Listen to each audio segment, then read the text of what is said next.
இன்னைக்கு முடவன் ஆட்டுக்கால் சூப் எப்படி செய்யலான்னு பார்க்கலாங்க. அதுக்கு முன்னாடி இதோடைய மருத்துவ பயன்கள் என்னென்னு பார்க்கலாங்க. இந்த கிழங்கு மலை பிரதேசங்களில் பாறை இடுக்குகளில் மட்டுமே வளருங்க. இந்த கிழங்கு இந்த 1.5 வருடத்துக்கு முன்னாடியே எட்டி சந்தைக்கு வந்ததுங்க. அப்போ விலை ரொம்பவுமே கம்மியாக இருந்தது. இன்றைக்கி இதோட மருத்துவ பயன்கள் எல்லாத்துக்குமே தெரிஞ்சிருக்கிறதுனால இது எல்லாருமே வாங்கி யூஸ் பண்ண ஆரம்பிச்சிட்டாங்க. இப்போ இதோட ரேட் ரொம்பவுமே அதிகமாகிடுச்சு. இருந்தாலும் இதில் அத்தனை மருத்துவ குணங்கள் இருக்குங்க. கண்டிப்பாக நீங்கள் இந்த கிழங்கு வாங்கி நீங்கள் சூப் செஞ்சு சாப்பிட்டு பாருங்கள். ரொம்பவுமே சுவையாக இருக்குது. நம் உடம்பில் ஏற்படக்கூடிய அத்தனை வலிக்குமே, முக்கியமாக பெண்களுக்கு ஏற்படக்கூடிய அந்த மூட்டு வலிக்கு இது ரொம்பவே நல்லாவே பயனளிக்குதுங்க.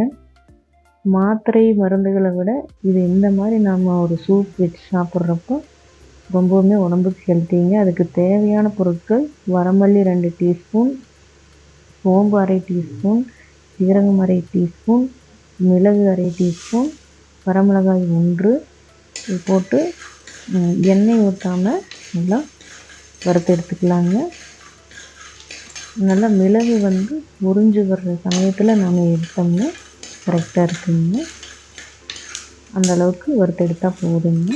இப்போ நல்லா மிளகு பொரியுது. இந்த டைமில் எடுத்து ஆற வச்சு மிக்ஸி ஜாரில் அரைச்சி வச்சுக்கலாங்க. அதுக்கப்புறம் சுத்தமான செக்கில் ஆட்டிய கல்லெண்ணெய் 2 டீஸ்பூன், சின்ன வெங்காயம் 2 கைப்பிடி அளவு, பூண்டு 2, இஞ்சி சின்ன துண்டுங்க. இதையும் நல்லா வதக்கி எடுத்துக்கலாம். அதுக்கப்புறம் சுத்தம் பண்ணின இந்த முடவன் ஆட்டுக்கிழங்க அதையும் போட்டு ஒரு ஓட்டு ஓட்டி நல்லா ஆற வச்சு மிக்ஸி ஜாரில் அரைச்சிக்கலாங்க.